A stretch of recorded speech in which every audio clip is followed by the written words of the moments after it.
100%. John, this year we've seen some incredibly exciting fights and amazing matchups. And just when you think, this year couldn't get any better than last year, tops it every single year, gets better and better. So as we sort of look to the back end of 2022, we've still got some very exciting fights coming up. We've got Izzy and Pereira.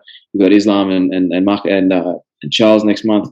Potentially John Jones maybe lurking in the wing somewhere if he comes back. But as we close out the year, what are you most excited for? Which fight are you most excited for?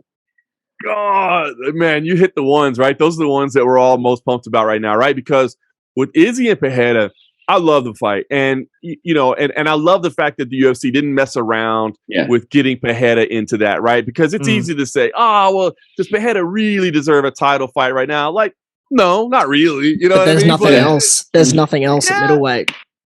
And the history is just there. It's not like some random dude came in and they rushed him to the top. It's a dude that has beaten Israel Adesanya that has history. If this was just some guy off the streets that was like the next big thing, I'd say, come on, man. You rushed this guy. No, you put together this matchup as quickly as possible because it's the one that needs to happen. So there's history there. And Pereira is nasty, right? I mean, he doesn't have this, honor for Israel or what. I mean, so I'm super, super pumped for that fight. I mean, as great of a fighter as Israel is, and he's certainly the more well-rounded mixed martial artist at this point, I don't necessarily see an Izzy want to hey, let's shoot a takedown and take him down. Yeah. So now you're standing with Pereira, who's nasty. So I love that fight. And of course, as you said, guys, Islam and Charles, I mean, the stylistic matchup is unbelievable there. Can't wait for that. I mean, Charles, kind of still the uncrowned champ, right? I mean, I think everybody feels he's still the title holder, but now, he's got to go to Abu Dhabi and face Islam, who, stylistically might be the toughest matchup. So I love that fight. John Jones and Steve, it's tough for me to get excited.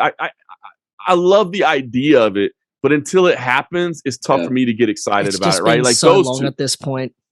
That's it, man. And I want to see it. Like, I am glad that John didn't rush to heavyweight. Like, I really do like the fact that he said, look, I'm not just going to be a blown up light heavyweight. Like, I'm going to put some muscle on. I'm going to make sure I'm a true heavyweight. And he's done that, but it's like, okay, that's done now. Okay. Like, can we get a fight book? So until we get a fight book, it's tough, but man, can you imagine? I mean, listen, I do believe that John Jones is the greatest pound for pound of all time. I know a lot of people disqualify him because of the drug tests or, because of some of the things that have happened outside.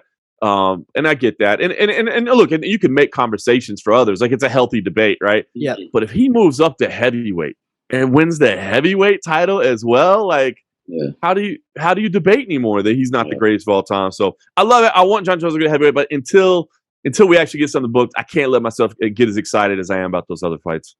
For sure. So